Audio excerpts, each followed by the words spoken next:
നമുക്കിനി അമാൽഗമേഷൻ്റെ അടുത്ത പ്രോബ്ലത്തിലൂടെ നമുക്ക് നോക്കാം.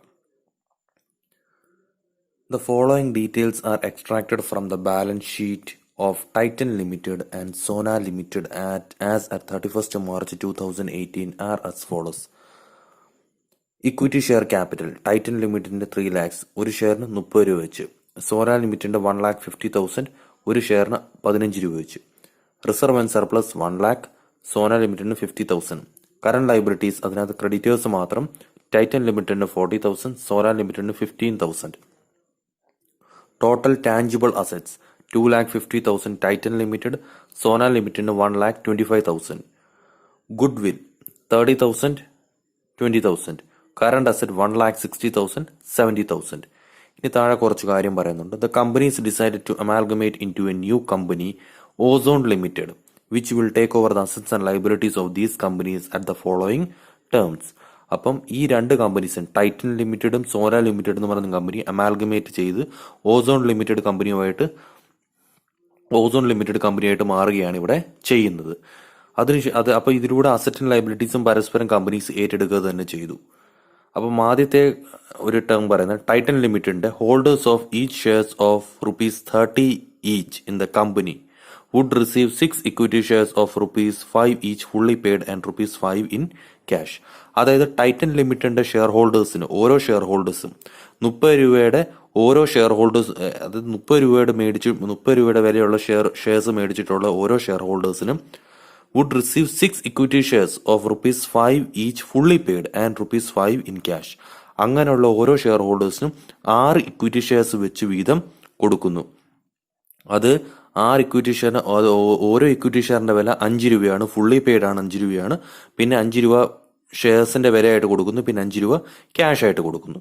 സോന ലിമിറ്റഡിന് അടുത്ത പറയുന്നത് Sona limited holders of each shares of ₹15 each in the company would receive 12% preference shares of ₹10 each fully paid up and ₹10 in cash.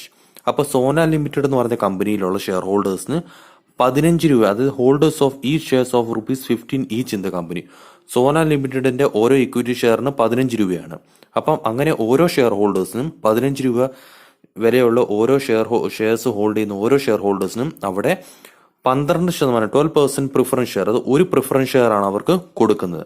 ആ ഒരു പ്രിഫറൻസ് ഷെയറിന്റെ വില 10 രൂപയാണ്. 10 രൂപ കൂടാതെ 10 രൂപയുടെ വിലയുള്ള പ്രിഫറൻസ് ഷെയർ കൊടുക്കുന്നു. അത് കൂടാതെ 10 രൂപ ക്യാഷ് ആയിട്ടും കൂടി ഇവിടെ കൊടുക്കുന്നു. മൂന്നാമത് ഇനി പറഞ്ഞ liquidation expense of the two companies ₹20,000 and ₹10,000 respectively met by Ozone limited. അപ്പൊ ലിക്വിഡേഷൻ എക്സ്പെൻസ്, അത് രണ്ട് കമ്പനീസും ടൈറ്റൻ ലിമിറ്റഡ് എന്നും സോന ലിമിറ്റഡ് എന്നും പറഞ്ഞ കമ്പനി ലിക്വിഡേറ്റ് ചെയ്യുന്നതിന്റെ ഭാഗമായിട്ട് ₹20,000 ₹10,000 എക്സ്പെൻസ് ഉണ്ടായി. ആ എക്സ്പെൻസ് കംപ്ലീറ്റും ഈ രണ്ട് കമ്പനിയും കൂടെ രൂപീകരിച്ച് തുടങ്ങിയ ഓസോൺ ലിമിറ്റഡ് എന്ന് പറഞ്ഞ കമ്പനിയാണ് മൊത്തം ആ എക്സ്പെൻസ് കംപ്ലീറ്റ് മീറ്റ് ചെയ്തത്. Ozone Limited decided to issue 10% debentures of ₹40,000 and ₹15,000 to the creditors of Titan Limited and Sona Limited. അപ്പം ഈ ടൈറ്റൻ ലിമിറ്റഡ് സോന ലിമിറ്റഡിന്റെയും ക്രെഡിറ്റേഴ്സിന് കംപ്ലീറ്റ് ആയിട്ട് ഡിബഞ്ചേഴ്സ് അവിടെ ഇഷ്യൂ ചെയ്യാനായിട്ട് തീരുമാനിക്കുന്നുണ്ട്. 40,000-നും ₹15,000 ഡിബഞ്ചേഴ്സ് രണ്ട് കമ്പനീസിന്റെയും ക്രെഡിറ്റേഴ്സിന് അവിടെ ഇഷ്യൂ ചെയ്യാനായിട്ട് ഇവിടെ തീരുമാനിക്കുന്നു. അപ്പം ഈ ക്വസ്റ്റ്യനകത്ത് നോക്കിക്കഴിഞ്ഞാൽ നമുക്ക് ഈ ക്വസ്റ്റ്യനകത്ത് ഒന്നും അസറ്റും ലൈബിലിറ്റീസും ഒന്നും നമുക്ക് പറഞ്ഞിട്ടില്ല.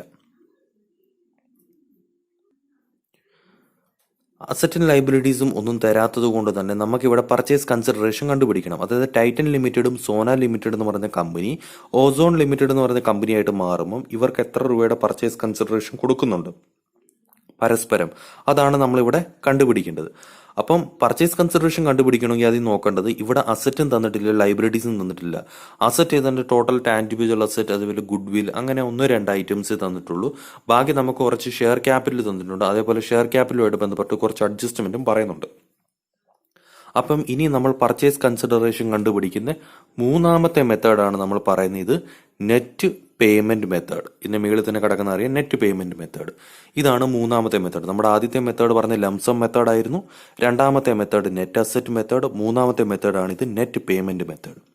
നെറ്റ് പേയ്മെന്റ് മെത്തേഡിനകത്ത് ഏറ്റെടുക്കപ്പെടുന്ന കമ്പനിക്ക് ഏറ്റെടുക്കാൻ പോകുന്ന കമ്പനിയുടെ ഷെയർ ഹോൾഡേഴ്സ്, അതായത് ഏറ്റെടുക്കപ്പെടുന്ന കമ്പനിയിലുള്ള ഷെയർ ഹോൾഡേഴ്സിന് കൊടുക്കുന്ന പേയ്മെന്റ്, അതിപ്പോൾ ഇക്വിറ്റി ഷെയർ ഹോൾഡേഴ്സ് ആകാം, പ്രിഫറൻസ് ഷെയർ ഹോൾഡേഴ്സ് ആകാം, അവർക്ക് കൊടുക്കുന്ന പേയ്മെന്റ് അസറ്റും ലൈബിലിറ്റീസും അല്ലാതെ അവർക്ക് എങ്ങനെയൊക്കെയാണ് നമ്മൾ പേയ്മെന്റ് കൊടുക്കുന്നത്, അതായത് അവിടുത്തെ ഷെയർ ഹോൾഡേഴ്സിന്, അതായത് ഇവിടെ ഇപ്പോൾ ടൈറ്റൻ ലിമിറ്റഡും സോന ലിമിറ്റഡ് എന്ന് പറയുന്ന കമ്പനി ഓസോൺ ലിമിറ്റഡ് ആയിട്ട് കമ്പനിയായിട്ട് മാറുകയാണ്.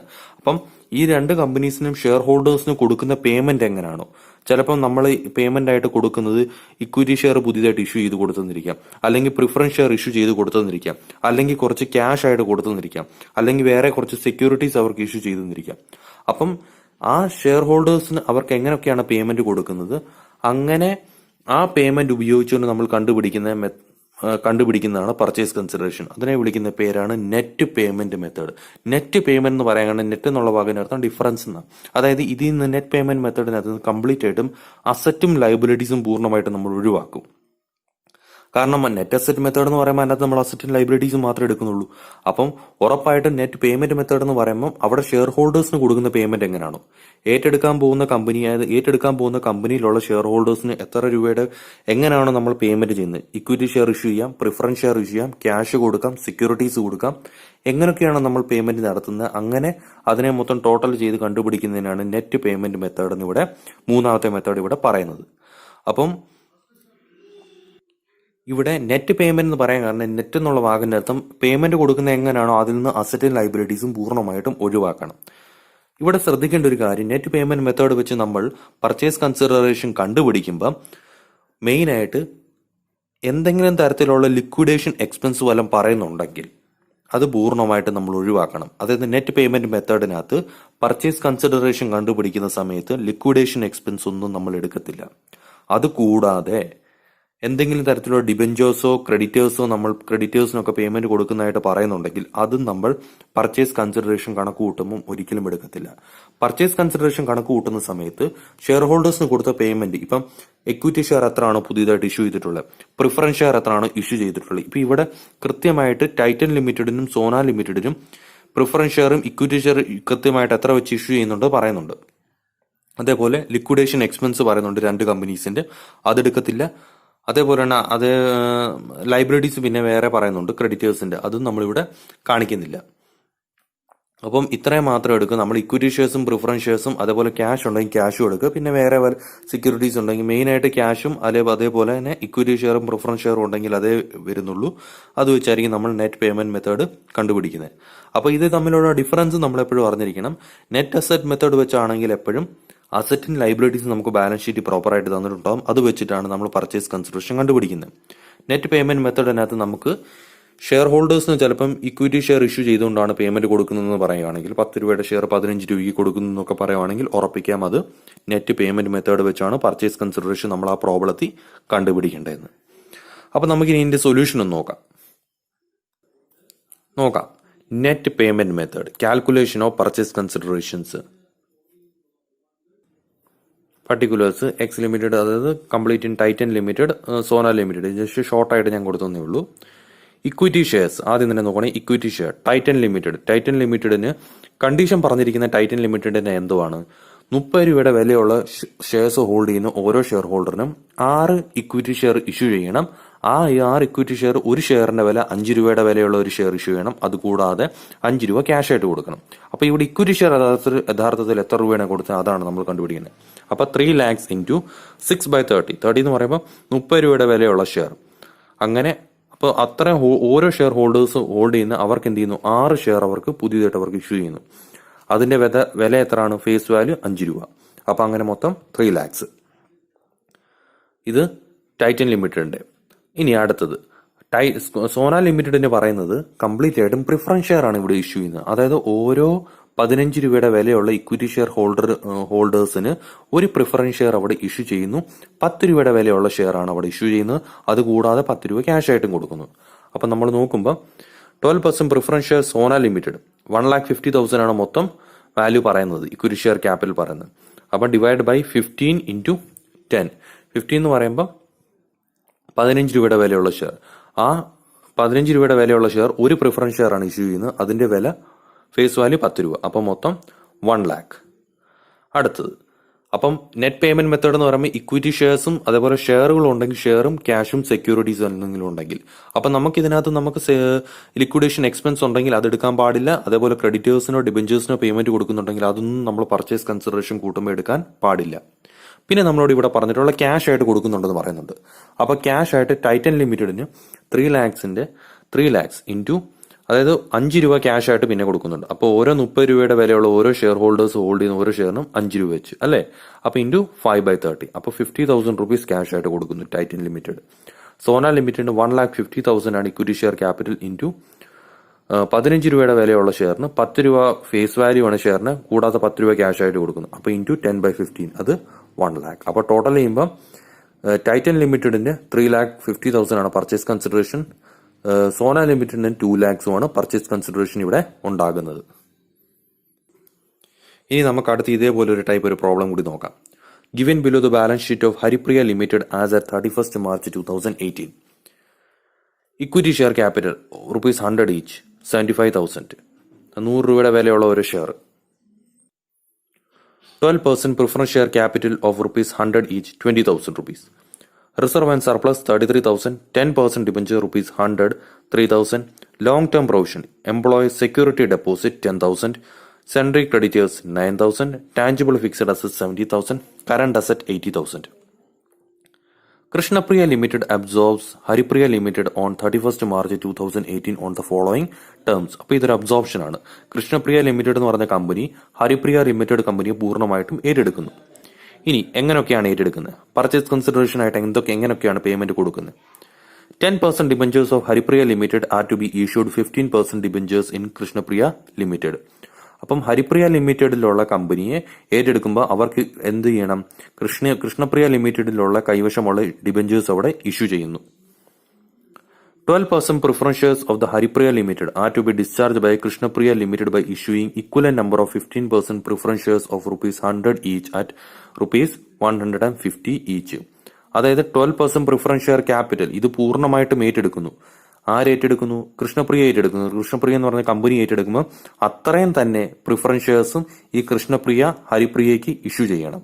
അത് ഒരു ഷെയറിന്റെ വില 100 രൂപയാണ്. പക്ഷെ അത് കൊടുക്കുന്നത് ഷെയർ ഹോൾഡേഴ്സിന് കൊടുക്കുന്നത് 150 രൂപയ്ക്കാണ് ഇവിടെ ഇഷ്യൂ ചെയ്യുന്നത്. ഹരിപ്രിയ ലിമിറ്റഡിലുള്ള ഷെയർ ഹോൾഡേഴ്സിന് 150 രൂപയ്ക്കാണ് കൊടുക്കുന്നത്. Krishnapriya Limited company shall issue 4 equity shares of ₹10 each at ₹30 each for each equity share in the Haripriya Limited. ഇനി കൃഷ്ണപ്രിയ ലിമിറ്റഡ് എന്ത് ചെയ്യുന്നു? Shall issue 4 equity shares of ₹10 each at ₹30 each for each equity share in the Haripriya Limited.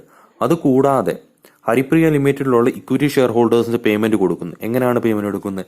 അതായത് ഓരോ share ഹോൾഡേഴ്സിനും അവിടെ 4 equity share issue ചെയ്യുന്നു Krishnapriya limited എന്ന് പറഞ്ഞ company 4 equity share issue ചെയ്യുന്നു. അതിൽ ഒരു ഷെയറിന്റെ വില 10 രൂപയാണ്. പക്ഷേ 10 രൂപയ്ക്ക് പകരം 30 രൂപ വെച്ചാണ് ഓരോ ഷെയറിനും ഇവര് കൃഷ്ണപ്രിയ ലിമിറ്റഡ് ഹരിപ്രിയ ലിമിറ്റഡിലുള്ള ഷെയർ ഹോൾഡേഴ്സിന് കൊടുക്കുന്നത്. Krishnapriya limited shall pay the cost of realisation which amount to ₹5,000.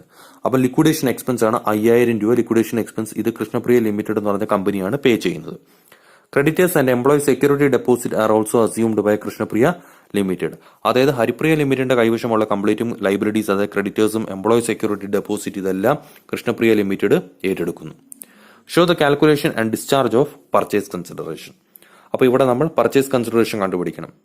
ഈ ഒരു പ്രോബ്ലത്തിൽ നോക്കിക്കഴിഞ്ഞാൽ അറിയാം, നമുക്ക് ഒരു ഹരിപ്രിയ ലിമിറ്റഡ് എന്ന് പറഞ്ഞ കമ്പനിയുടെ ബാലൻസ് ഷീറ്റിൽ കുറച്ച് കാര്യങ്ങൾ തന്നിട്ടുണ്ട്.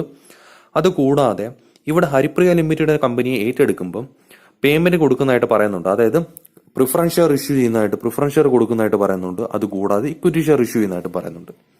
അപ്പൊ ഇത് ഏറ്റവും സിമ്പിൾ ആയിട്ട് നമുക്ക് ചെയ്യാനറിയാം. കാരണം ഇതിനകത്ത് ഒരുപാട് കാര്യങ്ങൾ തന്നിട്ടുണ്ട്. നമുക്ക് ആകെ 1-2 ഐറ്റം മാത്രം എടുത്താൽ മതി, ബാക്കി എല്ലാം ഒഴിവാക്കേണ്ടതായിട്ടുള്ളൂ. അതായത് ലിക്വിഡേഷൻ എക്സ്പെൻസ് 5,000 ഇത് എടുക്കേണ്ട കാര്യം വരുന്നില്ല. കാരണം ഇതിനകത്ത് നമുക്ക് ഒറ്റയടിക്ക് നോക്കുമ്പോൾ കണ്ടാൽ അറിയാം പേയ്മെന്റ് കംപ്ലീറ്റും കൊടുക്കുന്ന പ്രിഫറൻസ് ഷെയറിലും ഇക്വിറ്റി ഷെയറിലുമാണ്. അപ്പൊ അതുകൊണ്ട് നമുക്ക് ഇത് ഉറപ്പിക്കാം, ഇത് നെറ്റ് പേയ്മെന്റ് മെത്തേഡാണ്. നെറ്റ് പേയ്മെന്റ് ആകുമ്പം അതിനകത്ത് കംപ്ലീറ്റ് ആയിട്ടും ഷെയർ ഹോൾഡേഴ്സിന് കൊടുത്തിരിക്കുന്ന എങ്ങനെയാണ് പേയ്മെന്റ് നോക്കിയാൽ മതി. ഇക്വിറ്റി ഷെയറും പ്രിഫറൻസ് ഷെയറും ഉണ്ടോ, പിന്നെ ക്യാഷ് ഉണ്ടോ, അത് മാത്രം ഉണ്ടോ നോക്കിയാൽ മാത്രം മതി. അപ്പൊ ഇതിനകത്ത് നോക്കുമ്പോൾ നമ്മൾ പ്രിഫറൻസ് ഷെയറും ഇക്വിറ്റി ഷെയറും ഇഷ്യൂ കൊടുക്കുന്നതായിട്ട് പറയുന്നുണ്ട്. പിന്നെ ലിക്വിഡേഷൻ എക്സ്പെൻസ് ഉണ്ട്, അത് എടുക്കേണ്ട കാര്യമില്ല. പിന്നെ ലൈബിലിറ്റീസ് ഉണ്ട്, അത് നമ്മൾ കണക്കിലെടുക്കേണ്ട കാര്യം വരുന്നില്ല. പിന്നെ അസറ്റ് കുറെ കാര്യങ്ങൾ പറയുന്നുണ്ട്. അസറ്റ് ഒന്നും നമ്മൾ ഒരിക്കലും ഇതിനകത്ത് എടുക്കത്തില്ല. അപ്പോൾ നമ്മൾ പ്രിഫറൻസ് ഷെയറും ഇക്വിറ്റി ഷെയറിനെ മാത്രം നോക്കിയാൽ മതി. അപ്പോൾ നമുക്കിനി അതിൻ്റെ സൊല്യൂഷൻ നോക്കാം. അപ്പോൾ ആദ്യം തന്നെ നമ്മൾ നോക്കുവാണെങ്കിൽ പ്രിഫറൻസ് ഷെയർ ഇഷ്യൂ ചെയ്യുന്നതായിട്ട് പറയുന്നുണ്ട് അല്ലേ. ഹരിപ്രിയ ലിമിറ്റഡിന്റെ പ്രിഫറൻസ് ഷെയർ ഏറ്റെടുക്കും. കൃഷ്ണപ്രിയ ലിമിറ്റഡ് അവരവരുടെ പ്രിഫറൻസ് ഷെയർ ഇഷ്യൂ ചെയ്യുന്നു. 100 രൂപയുടെ വിലയുള്ള ഷെയർ 150 രൂപയ്ക്കാണ് ഇഷ്യൂ ചെയ്യുന്നത്. അപ്പം പൂർണ്ണമായിട്ടും 20,000 പ്രിഫറൻസ് ഷെയർ ക്യാപിറ്റൽ അല്ലേ, അത്രയുണ്ട്. അപ്പോൾ 20,000 preference share capital, 12% preference share. അപ്പോൾ ഒരു ഷെയറിന്റെ വില ക്വസ്റ്റിന് വ്യക്തമായിട്ട് പറയുന്നുണ്ട്. ഒരു ഷെയറിന് 100 രൂപയാണ് വില. അപ്പം 200 രൂപയാണ് ഒരു ഷെയറിന്റെ പ്രിഫറൻസ് ഷെയറിന്റെ വില. അപ്പോൾ അത് പക്ഷെ അത് എത്ര രൂപയാണ് കൊടുക്കുന്നത്? 150 രൂപ വെച്ചാണ് പേയ്മെന്റ് ചെയ്യുന്നത്. അപ്പോൾ 200 × 150 30,000. ഇനി രണ്ടാമത് പറയുന്നത് ഇക്വിറ്റി ഷെയർ ഇഷ്യൂ ചെയ്യുന്നുണ്ട്. ഇക്വിറ്റി ഷെയർസ്, അതായത് ഇക്വിറ്റി ഷെയർ ക്യാപിറ്റൽ 75,000 ആണ്. ഒരു ഷെയറിന് 100 രൂപ വെച്ചാൽ അപ്പം 750. അപ്പം ഓരോ ഇക്വിറ്റി ഷെയറിനും ഇവിടെ 4 ഇക്വിറ്റി ഷെയർ ആണ് കൃഷ്ണപ്രിയ ലിമിറ്റഡ് ഹരിപ്രിയ ലിമിറ്റഡിന് ഇഷ്യൂ ചെയ്യുന്നത്. ഓരോ ഷെയറിനും 30 രൂപ വെച്ചാണ് ഇവിടെ കൊടുക്കുന്നത്. അപ്പം 750 × 4 × 30 90,000. അപ്പോൾ ടോട്ടൽ പർച്ചേസ് കൺസിഡറേഷൻ 1,20,000. ഇത്രയും മാത്രമേ ഉള്ളൂ. കാരണം ബാക്കി നമ്മൾ ഒന്നും എടുക്കാൻ പറ്റത്തില്ല. ലിക്വിഡേഷൻ എക്സ്പെൻസ് എടുക്കാൻ പറ്റത്തില്ല. ലൈബിലിറ്റീസ് എന്തെങ്കിലും ഉണ്ടെങ്കിൽ ഇപ്പോൾ ക്രെഡിറ്റേഴ്സിനോ ഡിബെഞ്ചേഴ്സിനോ കൊടുക്കുന്നുണ്ടെന്ന് പറഞ്ഞു കഴിഞ്ഞാൽ അതും എടുക്കേണ്ട കാര്യമില്ല. പിന്നെ ബാക്കിയുള്ള അസറ്റുകളാണ്, അതൊന്നും നമ്മൾ എടുക്കുന്നേ ഇല്ല. നെറ്റ് പേയ്മെന്റ് മെത്തേഡിനകത്ത് ശരിക്കും ക്യാഷും അതേപോലെ ഷെയർ ഹോൾഡേഴ്സും ഇക്വിറ്റി ഷെയർ ഹോൾഡേഴ്സും പ്രിഫറൻസ് ഷെയർസും ഇഷ്യൂ ചെയ്യുന്നത് എത്രയാണോ അതൊക്കെ മാത്രം മെയിൻ നോക്കിയാൽ മതി. അതിലൂടെ നമുക്ക് മനസ്സിലാക്കാം ഇത് നെറ്റ് പേയ്മെന്റ് മെത്തേഡ് വെച്ചാണ് പർച്ചേസ് കൺസിഡറേഷൻ കണ്ടുപിടിക്കേണ്ടത്.